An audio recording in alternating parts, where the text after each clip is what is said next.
राज्य रे जल जोगाण कर्मचारी सहरांचल एवं ग्रामांचल प्राय तीनोटी संघ एकाठी मिलित मंच कर मिलित मंच जेहेतु 30 वर्ष धरी जल जोगाण कर्मचारी मान समस्या वार्सार्स करवा 100 टंका वृद्धि करवा पुनर्बार 100 टंका वृद्धि करवा ये सब कार्यक्रम जेहेतु कर गत सरकार माननीय मुख्यमंत्री थिबा समय नवीन पट्टनायक महोदय तो से कार्यक्रम करते मुख्य दाबी रही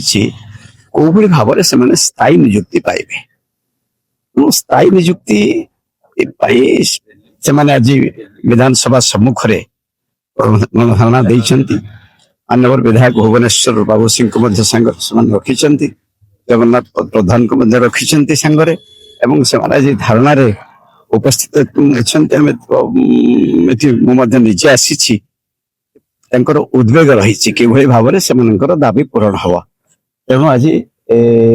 समस्त दाबी जो भाव में उपस्थापना करा जाए से दाबी उपस्थापना होती आशा करुच्ची वर्तमान सरकार किभली भाव से दाबी पूरण कले राज्य में प्राय अच्छा समुद्र जदि जल जोगाण एसएम मिसेले प्राय 30,000 कर्मचारी हेबे समस्त मुहर टीका हस मु अशोक कुमार मुदुली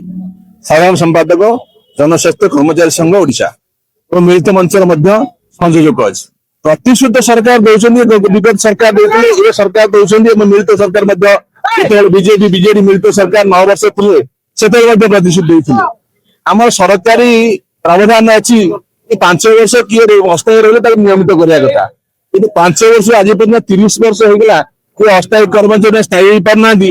सरकार कहते 24 घंटा पानी देवु हर घर में जल देखला बेलू कर्मचारी अपन खाइबा पाऊना दैनिक मजूरी काम करने केते दुखदायक 30 वर्ष धरी आशा विश्वास में पड़ सरकार आम कथा दिन ना दिन बुझे कि 30 वर्ष बीतीगला आज पर्यटन सरकार आम कथा किसी बुझिले नहीं तेणु ये जो सरकार चलती बीजेपी सरकार आम सांगे जगन्नाथ प्रधान अच्छा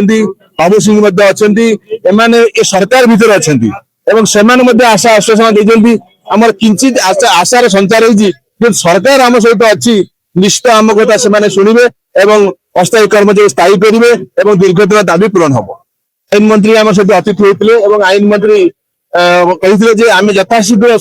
कर्मचारी दाबी पूरण करूँ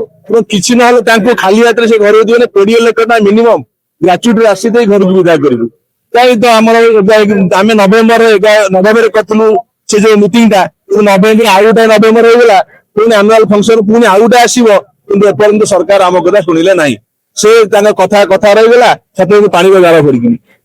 आम विश्वास करुचु मोहन सरकार किसी आम कम करेंगे अस्थायी स्थायी कर जेहेतु निजुक्ति सुजोग सृष्टि करने सरकार दिन घुटुंट आशा विश्वास निश्चित सरकार बोधे आग अस्थायी कर्मचारी स्थायी करेंगे नुआ निजुक्ति सृष्टि प्रशांत कुमार महांती सभापति राज्य जनस्वास्थ्य यांत्रिक कर्मचारी संघ तथा जल जोगाण कर्मचारी मिलित मंचर संयोजक मुख्य दाबी आम आपण मान गणमाध्यम माध्यम गत 23 तारिख एक साम्बादिक सम्मेलन माध्यम कही सारी जे सारा राज्य में 4.5 कोटी लोक को जी प्राथमिकता सेवा दौची से हूँ जल जोगाण कर्मचारी जहाँ राति पाइले जहाँ आप देखुं जो जलर आवश्यक किंबा जिते आम संसार चली जाऊे आमर आवश्यकता रही आम जल जोगाण सेवा करते जन्म मृत्यु पर्यंत